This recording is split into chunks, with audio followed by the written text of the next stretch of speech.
अरे बाऊ करिया तने जाग भैंसिया के लेना न डाल दे। का बाऊ दिखाई ना दे तो पढ़ाई करत हई भैया कैदा ना दी है। oh, no.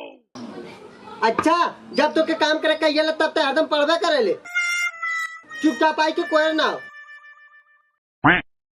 जा बाऊ तू ना दहो ना नहीं है ता क्या करत है हम ना वो का करत है तो अरे कपारे चढ़ावल है जो इतना गचर गचर बोलत है यक्को दा बोलते ना।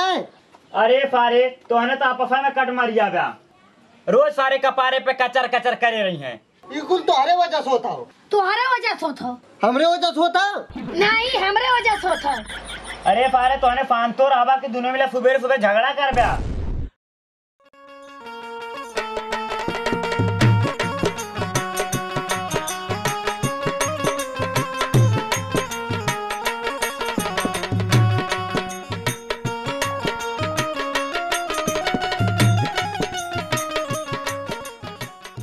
अब चाहे झगड़ा हो चाहे जो मन तवन हो अब हम गोबर फेंका जइबे ना करब रोज रोज के नौटंकी आज हम फाइनल कर देब। अरे यार आज लागत तो फिर बवाल करी है। अरे कम से कम गोबरा तो फेंक दे रोडवा ठेलवा खड़ा करे अब सबकर गोरू जाई।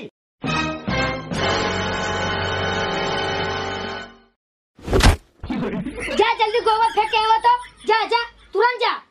लखत का आवा वो अपने कामे में परेशान है और हम अपने पढ़ाई में परेशान है। तू ना कर तब की करी हम गोबर फेंके जाई करे फारे परान फेंके उमर में गोबर फेंके जाई। देखा था देख ला पढ़ाई लिखाई खाना दाना हगना मुतना अरे नहीं कपड़ा लत्ता कुल तू करत है और तो आए कालर पकड़ के कहा तो चला गोबर फेंका अब इनका जहिया सरकारी नौकरिया पाई ना तो गड़ियों धोवाई गाड़ियाँ तो ऐसे धोवाई ये खाली ऊपर से पानी गिर रही है।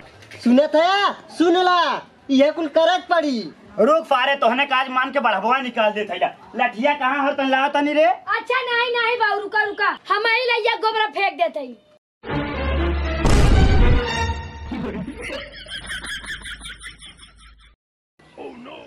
देखला सोचला है कि अब्बा मार खा तब तक चल गया गोबर फेंके खातिर रुक रुक रुक सुन हाई हसुगा बाटा ले जो बजरा काटे को अभी बजरा बजरी काटे भर के हमारे पास समय ना है खुदा सारा बहन पढ़े खाओ।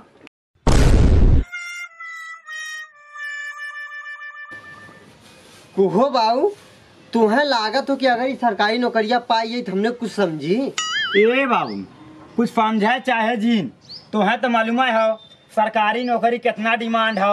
अगर ये नौकरिया पाई जाए ने गाँव भर में हमने कितना नाम होई। पकड़ के खटिया पास नीचे फेंक डाला तब वो भी नौकरी पढ़ाई करत है।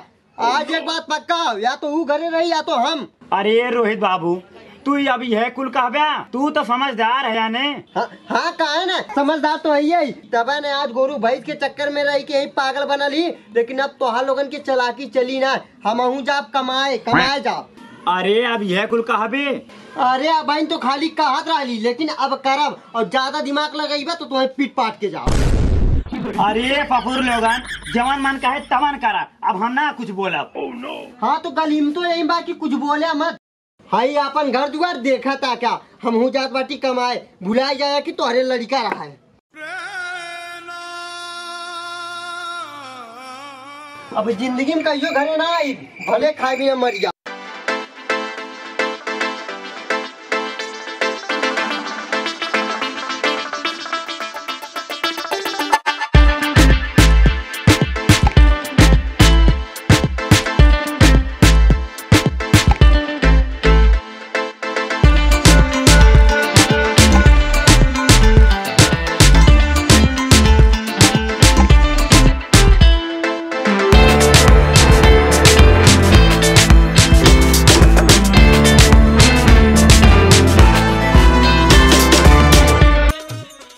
भैया माहौल जाए खा बैठा बैठा बैठा कई रुपया लेबा 20 रुपया लगी भैया। 20 रुपया ते मर्दे माहौल जाए खा लखनऊ ना है। हाँ भैया माहौला का 20 रुपया लगी। ते मर्दे 10 रुपया कमाता ना 20 रुपया कहाँ से दे। हाँ तो अपन पैसा बचावा पैदल आवा। अरे भैया रुका रुका रुका रुका अरे मतलब मने भागत का आया वेतनो कंगाल नहीं कि 150 हमरे लगे ना हो। हवा बैठा अपना ही तो कुल का था मोहस का था गणियोस का था हवा बैठा बालमीरा मोहिया पदी के मुआए बालमीरा मोहिया पदी के मुआए बालमीरा मोहिया पदी के मुआए बालमीरा मोहिया। तो भैया हम ही कहा थी नया टेम्पू का कितने की मिली? 20 रुपया भाड़ा मांगनी तो गाड़े फट गया नया टेम्पू लेवे के बात करते आधी आधी रोतिया में बड़ा हो सताए बालमीरा मोहिया पदी के मुआ। हे बाबू सुना इतना हल्के मोहम्मद जिल ना। अरे तू नया टेम्पू चक्कर छोड़ा तो बतावा हमारे टेम्पू का कितना देबा ये बतावा कितना लेबा? राजा हो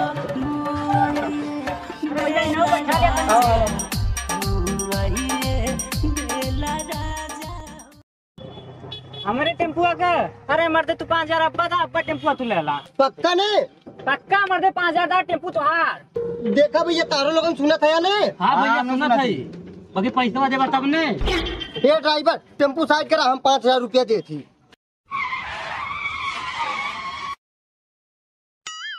हाँ चला निकाला 5000 रुपया। देखा भैया सबके सामने बात हो तो हम 5000 रुपया इनके दे टेम्पू हमार हो जाये। ठीक है भैया ठीक है। हाँ यार पहले 5000 रुपया देबा।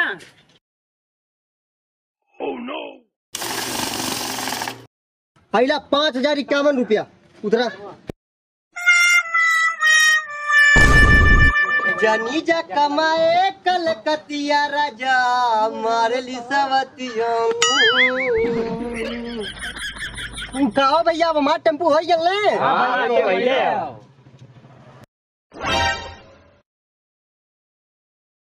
और यार टेम्पू ले लिए लेकिन हमने चलावे ना आवत। अरे सारा चलावन जात मारी का हो। ए भाई साहब साले भाई साहब ना मलिकार बोले मलिकार। अच्छा मालिक कान हमारी के टेम्पो चलावे खातिर रख लेता टेम्पुआ तो लाई लिए चलाई क्यों यही के रख ली का चलावे खातिर। अच्छा ठीक हो आवा तू ही चलाए टेम्पुआ।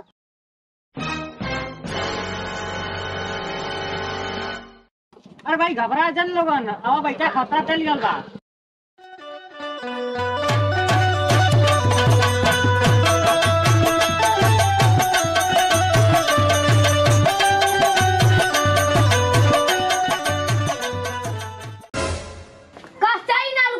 हमारा बस के ना 10 भैंस के लहना पानी डाला और खेती बाड़ी संभाला हम अपन बनाए खाए ले।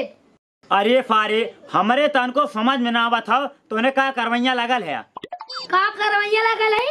हमारा बस के ना कुल तो हर काम धाम कर यही घरे रहे काम करे चाहे जिन करे फारे तो हम के फनक फवार होयला का घर दुआर से बिलाई।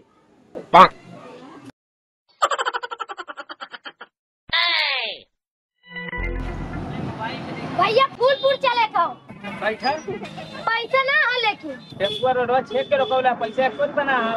अरे हम सोचे है कि अब हम नाबालिग है फ्री मिलिया चलबा यही मारे टेम्पो रोके है। सरकारी गाड़ी ना अरे बाबू पैसा ना पाओ पैदल।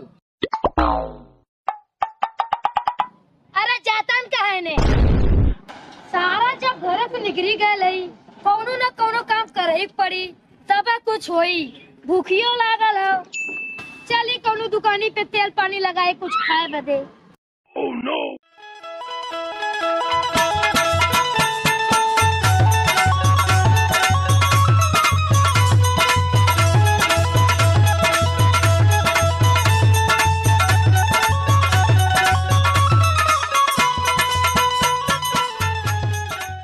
Gupta sweet house and cold drink centre यही पूछ ले का।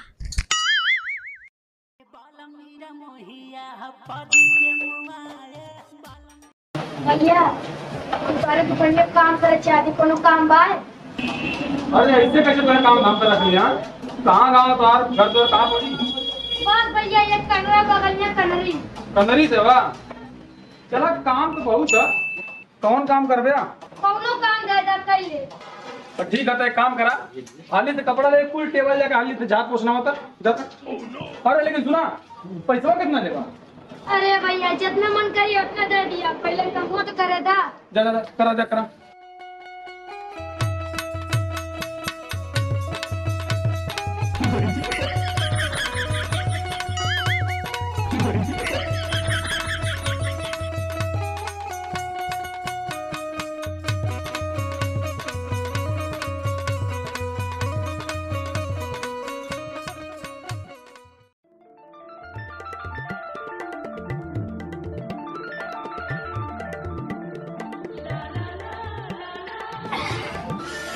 भूख बहुत तेज लागल है, पहले चली कुछ खाई तो।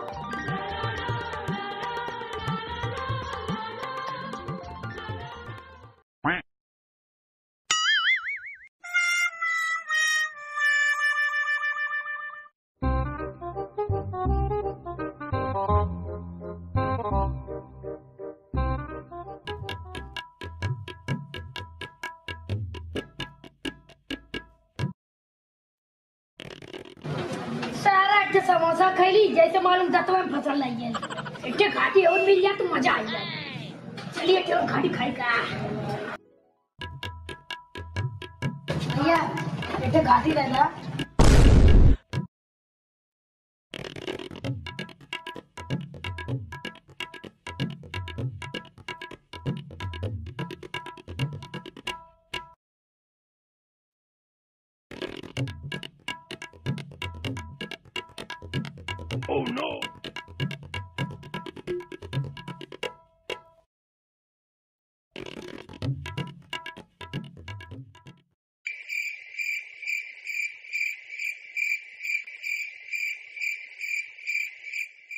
सारा इतने घाटी खैली न दैयन जाए खिलाई है। ठेला लता मिल गया तो मजा आ गया, लेकिन अब ना मांगा घुसियाल तो आइए पी पार्टी में। अब एक को तो मौका मिली चौरात खाई।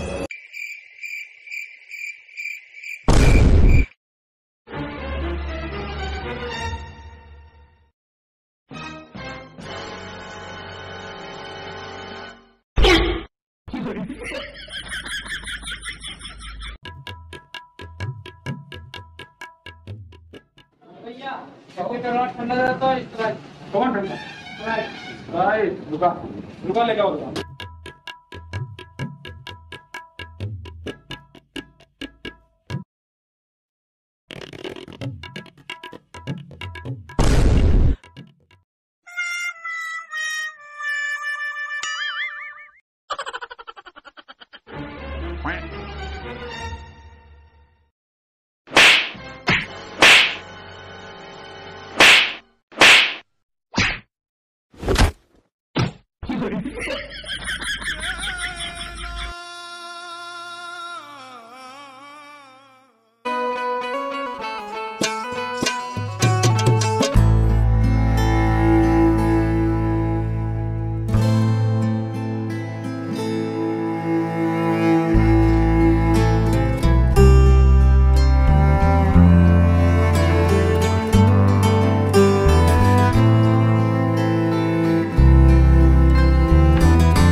पैसा? वह दाना है। हम बोला ए भैया यहाँ तो नहीं आवता। कितना पैसा दिया है? जितने मिला है तो 60 रुपया 110 की मिला था। अपने को मिला था उतने दिए। 60 रुपया और 50 रुपया जेबा चेक करा। चल जेबा चेक करा। 50 रुपया कम पहले वे दिन चोरी। भाग सर भाग भाग भाग गाड़ी भाग भाग।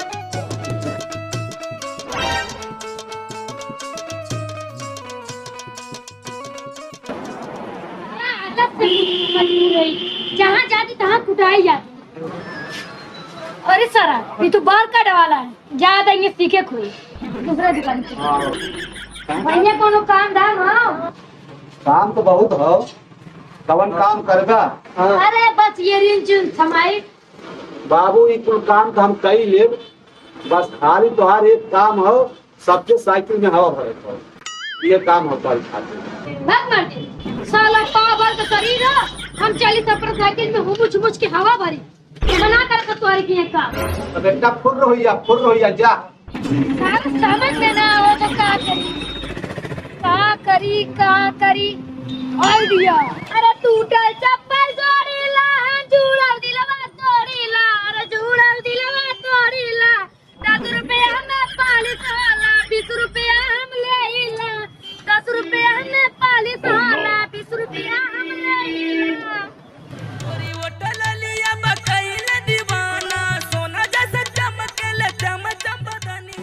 साला अपना बिजनेस कौनो मतलब ना 50-60 हजार रुपया लगावे। 50 रुपया ना कमा पावो से। ए भैया पालिश करवाला हो। सारा लगा तो यो बिजनेस छोड़े पड़ी।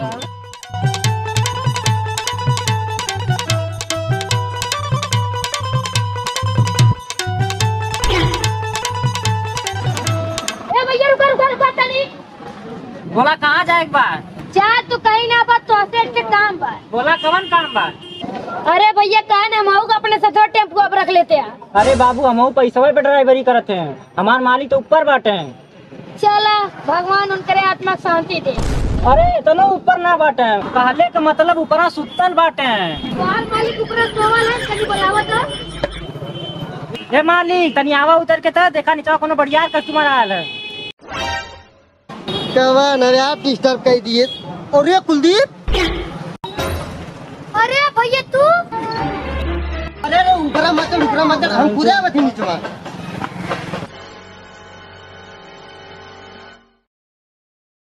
और बताओ सारवम कहाँ मौजूद है?